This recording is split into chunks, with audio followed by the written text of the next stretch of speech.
In 479 BC, when Persian soldiers besieged the Greek city of Potidaea, the tide retreated much farther than usual, leaving a convenient invasion route. But this wasn't a stroke of luck. Before they had crossed halfway, the water returned in a wave higher than anyone had ever seen, drowning the attackers. The Potidaeans believed they had been saved by the wrath of Poseidon. But what really saved them was likely the same phenomenon that has destroyed countless others, a tsunami. Although tsunamis are commonly known as tidal waves, they're actually unrelated to the tidal activity caused by the gravitational forces of the sun and moon. In many ways, tsunamis are just larger versions of regular waves. They have a trough and a crest, and consist not of moving water, but the movement of energy through water. The difference is in where this energy comes from. For normal ocean waves, it comes from wind. Because this only affects the surface, the waves are limited in size and speed.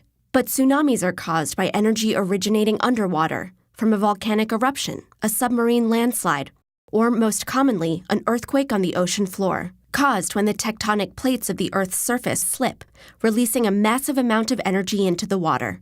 This energy travels up to the surface, displacing water and raising it above the normal sea level. But gravity pulls it back down, which makes the energy ripple outwards horizontally. Thus, the tsunami is born, moving at over 500 miles per hour. When it's far from shore, a tsunami can be barely detectable, since it moves through the entire depth of the water. But when it reaches shallow water, something called wave shoaling occurs. Because there is less water to move through, this still massive amount of energy is compressed. The wave's speed slows down while its height rises to as much as 100 feet. The word tsunami, Japanese for harbor wave, comes from the fact that it only seems to appear near the coast. If the trough of a tsunami reaches shore first, the water will withdraw farther than normal before the wave hits, which can be misleadingly dangerous. A tsunami will not only drown people near the coast, but level buildings and trees for a mile inland or more, especially in low-lying areas. As if that weren't enough, the water then retreats, dragging with it the newly created debris and anything or anyone unfortunate enough to be caught in its path. The 2004 Indian Ocean tsunami was one of the deadliest natural disasters in history, killing over 200,000 people throughout South Asia. So how can we protect ourselves against this destructive force of nature? People in some areas have attempted to stop tsunamis with seawalls, floodgates, and channels to divert the water.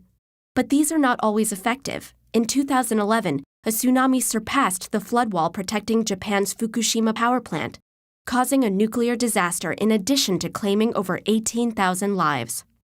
Many scientists and policymakers are instead focusing on early detection, monitoring underwater pressure and seismic activity, and establishing global communication networks for quickly distributing alerts. When nature is too powerful to stop, the safest course is to get out of its way.